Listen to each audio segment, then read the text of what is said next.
Assalamualaikum warahmatullahi wabarakatuh. Hamdan wa syukronillah amma ba'du. Yang kami hormati kepada Bapak dosen, yaitu Ustadz Heru, dan ustadz-ustadz yang lain yang tidak saya sebutkan satu persatu. Pada kesempatan kali ini, untuk memenuhi tugas, saya atas nama Solihul Hadi kelas Sawas, insya Allah akan menyampaikan apa yang menjadi tanggung jawab saya sebagai mahasiswa untuk menjawab atau memberikan jawaban yang mana yang sudah diberikan kepada Bapak dosen. Semoga video ini bisa mengantarkan apa yang menjadi tanggung jawab kami. Pada kesempatan kali ini, yaitu mengenai 3 poin. Yang pertama, yaitu tentang penerimaan peserta didik baru. Pada pengalaman kami, baik di lembaga Islam maupun di lembaga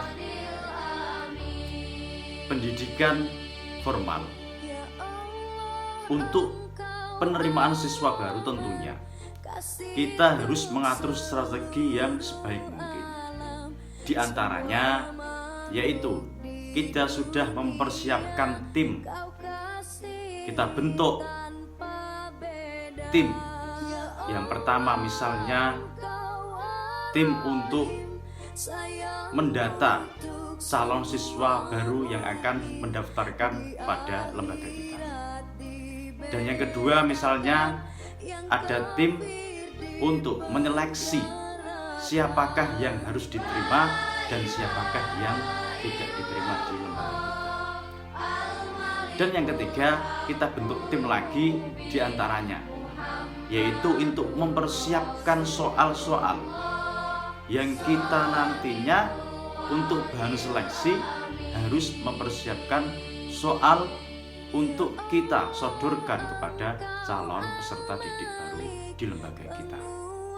Oleh karena itu, kalau kita sudah membentuk tim-tim, kita laksanakan dan kita membuka dengan selebar-lebarnya siapa saja yang mau mendaftarkan pada lembaga kita. Dan tentunya kita sudah mempunyai visi dan misi berapa kota yang harus kita capai dan berapa kelas yang nantinya kita siapkan untuk calon peserta didik. Kalau sudah kita rancang sedemikian rupa dan selanjutnya siswa atau calon peserta didik baru yang mau mendaftar ke lembaga kita, tentunya kita mintai syarat-syarat atau persyaratan yang menjadi identitas siswa-siswi untuk belajar pada lembaga kita. Jadi antaranya akte, nama orang tua, kartu keluarga, dan lain sebagainya.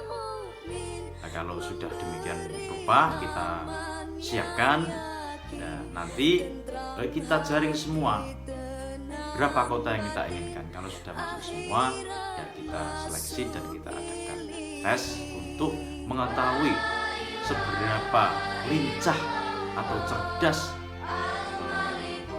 pribadinya anak-anak tersebut, karena semua itu anak tidak sama, tentunya berbeda. Karakternya bagaimana kita akan tahu setelah kita mengadakan tes, baik itu tes lisan atau tes wawancara. Ya, itu untuk poin yang pertama. Poin yang kedua, promosi lembaga. Ini sangat penting sekali.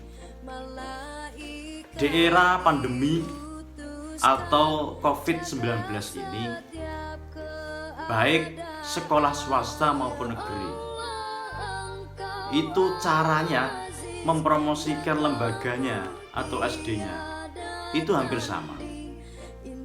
Ya, hampir sama. Lah bagaimana cara mempromosikan lembaga kita di masa pandemi ini? Ya yang paling efektif yaitu kita menggunakan media online atau media sosial. Di antaranya kita promosikan lewat sosial media yang berupa Facebook, ya, berupa Instagram, di story WA, dan masih banyak media-media lain atau media cetak bisa, radio bisa, website dan lain sebagainya. Itu kita lewat media sebagian besar, dan kita juga harus melalui door to door. Bagaimana caranya? Kita mencetak brosur, kita bagikan ke orang tua siswa yang mana masih mempunyai anak yang anaknya di lembaga kita, masih belajar di lembaga kita. Dan kita juga harus membentuk humas. Kita sebarkan ke TK-TK yang lain. Gitu. Kalau sudah dibentuk humas, disebarkan, insya Allah promosi kita itu semakin banyak menggunakan manual dan menggunakan media sosial. Dan yang tidak kalah penting lagi untuk mempromosikan namanya lembaga kita, ini ada yang sangat penting sekali, yaitu jangan lupakan alumni atau alumnus yang pernah sekolah di lembaga kita. Tentunya orang tuanya dulu yang pernah anaknya belajar di lembaga kita bentuk tim menjadi komite sekolah. Nah, kalau kita sudah bentuk tim, kita minta pertolongan atau kita sekedar minta tolong, kita musyawarah, kita rapat, minta tolong Bapak atau Ibu, adanya mempromosikan lembaga ini, kita membutuhkan tangan panjenengan atau membutuhkan bantuan panjenengan untuk bisa menyebarkan, memperluaskan SD ini atau lembaga ini agar supaya calon peserta didik baru yang kita target akan tercapai. Dan itu tidak kalah penting, yaitu alumnus kita lebatkan atau orang tua alumni kita bentuk menjadi tim komite. Poin yang ketiga yaitu penjaringan relasi. Penjaringan relasi sangat penting.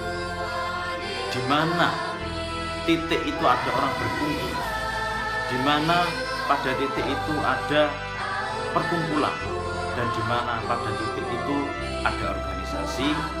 Mari itu ada kesempatan kita bisa masuk, kita bisa memberikan informasi, kita bisa memberikan nge-share bahwasanya kita itu mempunyai lembaga yang mana di dalam lembaga tersebut, yang mana visi misinya sudah jelas, yaitu mencetak diri atau mencetak anak yang berakhlakul karimah dan berakhlak.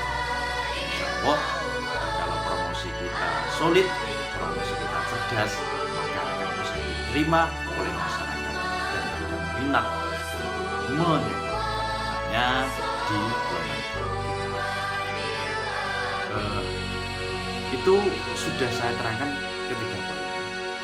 Dan yang terakhir, untuk melengkapi saja, tidak kalah penting lagi, karena ini medianya media sosial sebagian besar yang kita gunakan. Oleh karena itu kita harus membuat profil berbentuk video. Bagaimanakah lembaga kita, ada apakah di dalam lembaga kita, bagaimana sarana dan prasarananya, dan ada apa di sisi lain bedanya SD kita atau lembaga kita. Makanya kita juga harus memperlihatkan profil berbentuk video agar orang di luar sana jauh di mana tempatnya bisa melihat dan bisa tertarik untuk menyekolahkan anaknya pada lembaga kita. Cukup, mungkin itu saja yang saya sampaikan. Semoga ini bisa memenuhi tugas saya dan tanggung jawab saya dan bisa diterima oleh Ustadz. Terima kasih. Saya akhiri cukup sekian. Akhirul kalam. Wassalamualaikum warahmatullahi wabarakatuh.